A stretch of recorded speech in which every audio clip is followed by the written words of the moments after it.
America की उपराष्ट्रपति कमला Harris और प्रधानमंत्री नरेंद्र मोदी के बीच फोन पर बात हुई। दोनों नेताओं के बीच वैक्सीन को लेकर चर्चा हुई है। दोनों नेताओं के बीच बातचीत के बाद माना जा रहा है कि भारत में वैक्सीन की किल्लत दूर हो सकती है। इसके अलावा व्यापार और अर्थव्यवस्था को लेकर भी चर्चा हुई। पीएम मोदी ने ट्वीट करके ये जानकारी दी। भारत सरकार फाइजर, जॉनसन एंड जॉनसन और मॉडर्ना जैसी बड़ी वैक्सीन मैन्युफैक्चरर के साथ टीका खरीदने और उसके देश में उत्पादन की कोशिश के लिए लगातार संपर्क में है। विदेश मंत्रालय ने कहा है कि हमने स्पुतनिक वी वैक्सीन को जल्द भारत भेजने के लिए भी मदद मांगी है। वहीं इंडियन मेडिकल एसोसिएशन ने कहा है कि कोरोना वायरस संक्रमण की दूसरी लहर में अब तक 624 डॉक्टरों ने अपनी जान गंवाई है। आईएमए के मुताबिक दिल्ली में सबसे ज्यादा 109, बिहार में 96, उत्तर प्रदेश में 79 और राजस्थान में 43 डॉक्टरों की मौत हुई है।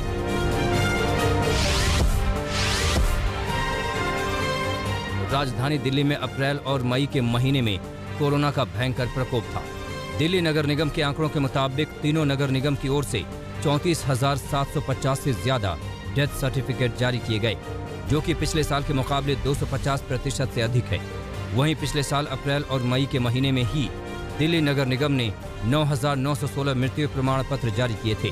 इस साल अप्रैल के अंत में दूसरी लहर अपने चरम पर थी, इसलिए इनमें से अधिकांश मृत्यु प्रमाण पत्र मई में जारी किए गए हैं। भारत में कोरोना वायरस संक्रमण के नए मामलों की संख्या कम हो रही है। दूसरी लहर के दौरान 7 मई को पीक के बाद नए केस लगातार घट रहे हैं और एक्टिव केस का लोड भी कम हो रहा है। देश में एक्टिव केस की संख्या 17,13,413 है, जो कुल मामलों का 6.02% है। वहीं पॉजिटिविटी रेट भी पिछले 10 दिनों से 10% से नीचे रही है।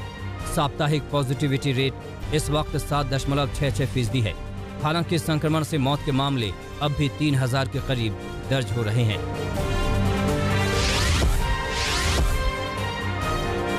तमिलनाडु में संक्रमण के सबसे ज्यादा 25,317 नए केस आए हैं। उसके बाद केरल 19,661, कर्नाटक 16,387, महाराष्ट्र 15,169 और आंध्र प्रदेश 12,768 का नंबर आता है। पिछले 24 घंटों में दिल्ली में 487 नए मामले सामने आए, जबकि 45 लोगों की मौत हो गई। दिल्ली में पॉजिटिविटी रेट 0.61% है। वहीं यूपी में रिकवरी रेट 97.3% हो गया है। पॉजिटिविटी दर इस वक्त 3.4% हो गई है।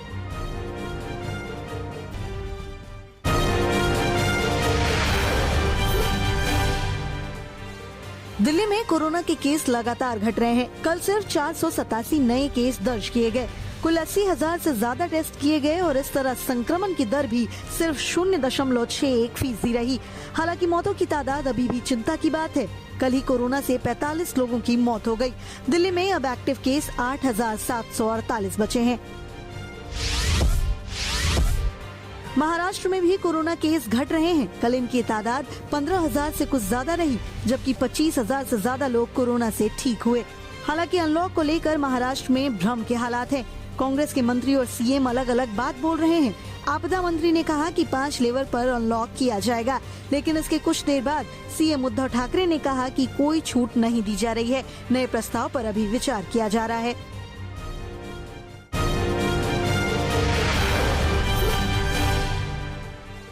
मेहुल चोकसी के डिपोर्टेशन को लेकर डोमिनिका हाईकोर्ट में सुनवाई को टाल दिया गया है। हालांकि सुनवाई की अगली तारीख अभी तय नहीं की गई है। संभावना जताई जा रही है कि ये सुनवाई 1 जुलाई के आसपास हो सकती है। इसके साथ ही अब मेहुल चोकसी के भारत आने या एंटीगुआ भेजे जाने का फैसला भी टल गया है। मेहुल चोकसी को भारत लाने पर विदेश मंत्रालय का कहना है कि उसे यहाँ वापस लाने की हर संभव कोशिश की जा रही है। भगोड़ों को भारत वापस लाने पर अडिग है। Steadfast in its efforts to ensure that fugitives are brought back to India to face justice. Regarding the specific case of Mehul Choksi, we understand that he is currently in the custody of Dominican authorities and certain legal proceedings are underway. We will continue to make all efforts to ensure that he is brought back to India. CBSE छात्रों और उनके अभिभावकों के साथ एक video conferencing की गई, जिसमें प्रधानमंत्री ने अचानक एंट्री लेकर सबको चौंका दिया। उन्होंने बहुत हल्के फुल्के अंदाज में छात्रों से बात की। बातचीत के दौरान ज्यादातर छात्रों ने परीक्षा रद्द करने के फैसले को सही बताया। प्रधानमंत्री ने 1 जून को हुई एक हाई लेवल मीटिंग के बाद सीबीएसई की 12वीं बोर्ड की परीक्षाएं रद्द करने की घोषणा की थी। इसके बाद महाराष्ट्र, गुजरात, मध्य प्रदेश, हरियाणा, उत्तराखंड और उत्तर प्रदेश ने भी अपने राज्य बोर्ड की परीक्षाएं रद्द कर दी हैं। मैं आपको डिस्टर्ब नहीं करना चाहता हूं क्योंकि आप बड़े हंसी खुशी के माहौल में थे और मुझे लग रहा था कि आप बिल्कुल एग्जाम का टेंशन आपको बिल्कुल नहीं है, उसके कारण आपकी खुशियों का कोई पार नहीं है ऐसा दिख रहा था। और आप कमरे में बंद होने के कारण ऑनलाइन कैलोरी कैसे बंद करना वो भी सीख लिए हो। मुझे अच्छा लगा सर, क्योंकि मतलब अगर मैं परीक्षा देता तो प्रेशर बढ़ता जा रहा था, एक सैचुरेशन पॉइंट रीच हो चुका था और हम देख रहे थे कि इतना सेफ भी नहीं है। और आपने बिल्कुल समय से इतना बेहतरीन निर्णय ले लिया और मैं मानता हूं सर, जो टॉपर है या जो मेहनत करता है, मेहनत कभी बेकार नहीं जाती, वो ज्ञान हमेशा ही हमारे साथ रहता है सर। और जो निरंतर पढ़ाई करता आ रहा है, जो कंसिस्टेंट है सर, जो भी क्राइटेरिया आएगा, जो भी आप निर्णय लेंगे तो उसमें वो फिर भी अव्वल ही रहेंगे। केंद्र और पश्चिम बंगाल के बीच जारी तनातनी की नई कड़ी के किरदार राज्य के पूर्व चीफ सेक्रेटरी अल्पन बंदोपाध्याय ने भारत सरकार को नोटिस का जवाब भेज दिया है। सूत्रों के अनुसार अल्पन बंदोपाध्याय ने अपने जवाब में कहा है कि उन्होंने वही किया जो मुख्यमंत्री ममता बनर्जी ने निर्देश दिया। अल्पन ने समीक्षा बैठक के दिन समय सीमा के साथ चीजों को स्पष्ट करते हुए जवाब दिया है। उन्होंने कहा कि वो उस समय मुख्यमंत्री के साथ थे और उत्तर और दक्षिण 24 परगना में हवाई सर्वेक्षण कर रहे थे। केंद्र सरकार की ओर से 31 मई को अल्पन बंदोपाध्याय को नोटिस भेजा गया था। इंडियन एयरफोर्स के टॉप अधिकारियों में कई बड़े बदलाव हुए हैं। एयर मार्शल विवेक राम चौधरी को एयरफोर्स मुख्यालय में अगले vice chief of air staff के रूप में नियुक्त किया गया है। 2 नए कमांडर इन चीफ भी अपने नए कार्यभार संभालेंगे। एयर ऑपरेशंस के महानिदेशक एयर मार्शल बल्लभ राधाकृष्ण दिल्ली में पश्चिमी कमान में चौधरी का स्थान लेंगे, जबकि air marshal RJ Duckworth Prayagraj में मध्य वायु कमान का प्रभार संभालेंगे। ऑल इंडिया कांग्रेस कमेटी ने कुछ संगठनात्मक बदलाव किए हैं। इसमें कांग्रेस के अल्पसंख्यक विभाग से नदीम जावेद की छुट्टी कर दी गई है। उनकी जगह कवि इमरान प्रतापगढ़ी को कांग्रेस अल्पसंख्यक विभाग का चेयरमैन बनाया गया है। इसके अलावा कुछ एआईसीसी सचिवों की भी नियुक्ति की गई है, जिनको एआईसीसी इंचार्ज के साथ मिलकर काम करना है। इस लिस्ट में कांग्रेस नेता संजय दत्त का भी नाम है। उनको हिमाचल प्रदेश में एआईसीसी सचिव की जिम्मेदारी दी गई है। इसके पहले वो तमिलनाडु और पुडुचेरी में एआईसीसी के सेक्रेटरी इंचार्ज थे।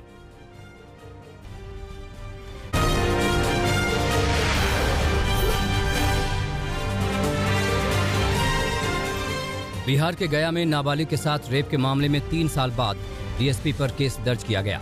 मामला 2017 का है। बताया जा रहा है कि दशहरा के समय डीएसपी हेडक्वार्टर कमलाकांत ने नाबालिग से रेप किया था, मगर अब तक किसी तरह का कोई मामला नहीं दर्ज हुआ था। अब नाबालिग का बयान कोर्ट में दर्ज हुआ है। मुकदमा दर्ज होने के बाद आगे की कार्रवाई की जा रही है।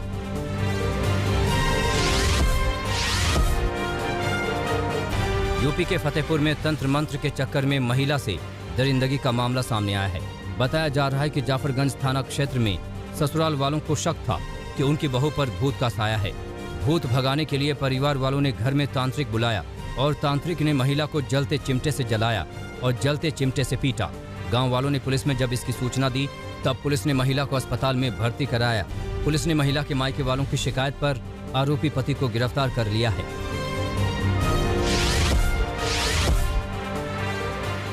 मध्य प्रदेश के रायसेन में चोर के 2 मंजिला मकान से कूदकर भागने का वीडियो सामने आया है। मामला गैरतगंज के देह गांव का है। तस्वीरों में देख सकते हैं कि कैसे इस मकान से ये शख्स कूदकर भागने की कोशिश कर रहा है। बताया जा रहा है कि घर के मालिक बाहर गए हुए थे, तभी चोर मौके का फायदा उठाकर घर में घुसा, मगर ऐन मौके पर घर के लोग आ गए। घर वालों ने पुलिस को भी बुला लिया, तभी चोर बचने के लिए भागा और 2 मंजिला मकान से छलांग लगा दी। पुलिस ने आरोपी को पकड़ लिया है और चोरी के 2 लाख रुपए भी बरामद कर लिए हैं।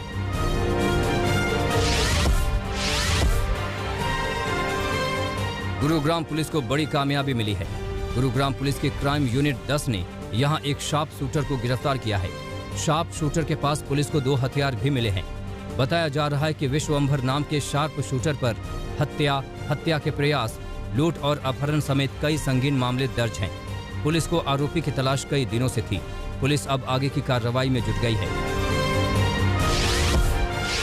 रणवीर आवास गैंग का मेंबर रहा है और गुड़गांव में काफ़ी सारे सनसनीखेज वारदातों में ये शामिल रहा है। जैसे ये बिंदर गुजर पे इन्होंने गोलियां चलाई थी, उस मामले में शामिल रहा है। और भी जैसे संदीप गाडोली के भाई का मर्डर हुआ था, उसमें शामिल रहा है। और राकेश जो है उसके ऊपर भी गोली चलवाने में ये शामिल रहा है। इंदौर में एक कुत्ते की हत्या के मामले में एक शख्स को गिरफ्तार किया गया है। बताया जा रहा है कि सुदामा नगर ई सेक्टर में रहने वाले एक डॉक्टर के कुत्ते ने उनके पड़ोस में रहने वाली एक महिला को काट लिया था। इस बात से नाराज महिला के पति ने अपनी लाइसेंसी बंदूक से कुत्ते को गोली मार दी। कुत्ते की मौत के बाद डॉक्टर ने मामला दर्ज कराया और पुलिस ने पशु क्रूरता अधिनियम के तहत आरोपी को गिरफ्तार कर लिया है और बंदूक जब्त कर ली है। हाँ, ये थाना द्वारकापुरी में सुदामा नगर ई सेक्टर, वहाँ पर एक विदित पाठक हैं, उनका कुत्ता था। उनके बगल पड़ोस में ही रहने वाले एक नरेंद्र बिशोईया है, उन्होंने गोली मार दी। पता चला कि उनका श्वान बार बार नरेंद्र का कहना था कि हमारे ये घर वाले निकलते हैं तो काटने दौड़ता। इस बात पे रात में उन्होंने उसको .22 उनकी लाइसेंसी राइफल से गोली मार दी थी। सर, क्या इसका वीडियो भी सामने? वीडियो के बारे में तो जानकारी नहीं है। रात में उनको पकड़ लिया गया था, गिरफ्तार हुआ है और उसका उनकी जो राइफल है वो भी जब्त कर ली गई है।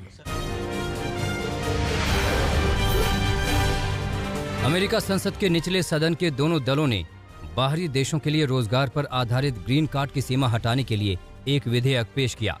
इस विधेयक के पास होने पर उन भारतीय आईटी पेशेवरों को फायदा होगा जो लंबे वक्त से ग्रीन कार्ड मिलने का इंतजार कर रहे हैं।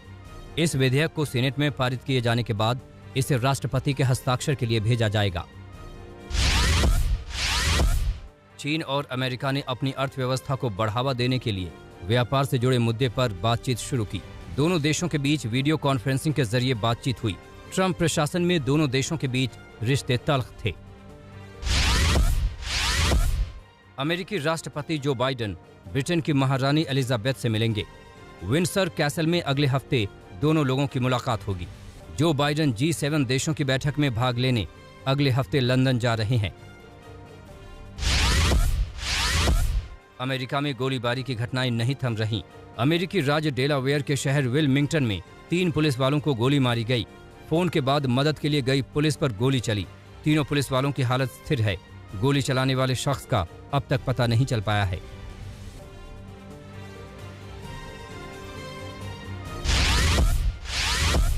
अफगानिस्तान की राजधानी काबुल में कार में जबरदस्त बम धमाका हुआ।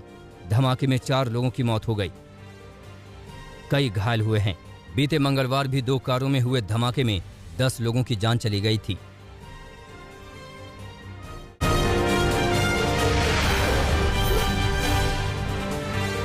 दुनिया में कोरोना के मामले 17 करोड़ 25 लाख के पार हो गए हैं।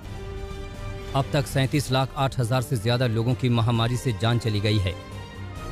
15 करोड़ 51 लाख से ज्यादा लोग कोरोना को मात देने में कामयाब हुए हैं। कोरोना की दूसरी लहर से जूझते नेपाल की मदद के लिए फ्रांस आगे आया है। फ्रांस ने स्पेशल हवाई जहाज से 5,04,000 मास्क भेजे हैं। 20,000 से ज्यादा कोरोना टेस्ट किट के अलावा कई और चीजें भेजी गई हैं। 3 करोड़ से भी कम की आबादी वाले इस देश में 5 लाख से ज्यादा मामले सामने आ चुके हैं। 7,500 से ज्यादा लोगों की मौत हो चुकी है। फ्रांस की राजधानी पेरिस में अजीबोगरीब तरीके से किसानों ने प्रदर्शन किया। शरीर पर तख्तियां लटकाकर किसानों ने सरकार का विरोध किया। नए कृषि कानून के खिलाफ किसान प्रदर्शन कर रहे हैं। बेल्जियम के थियरी न्यूविल ने विश्व रैली चैंपियनशिप के 5वें चरण में बाजी मार ली।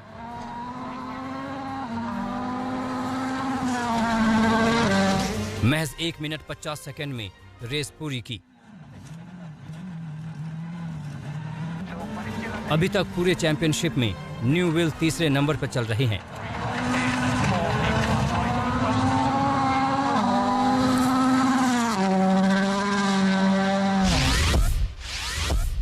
आइसलैंड से ज्वालामुखी की जबरदस्त तस्वीर आई है। ज्वालामुखी से बड़ी मात्रा में लावा निकल रहा है। पिछले 2 महीने से इस ज्वालामुखी में रुक रुक कर विस्फोट हो रहा है। पर्यटकों के बीच ये ज्वालामुखी आकर्षण का केंद्र बना हुआ है।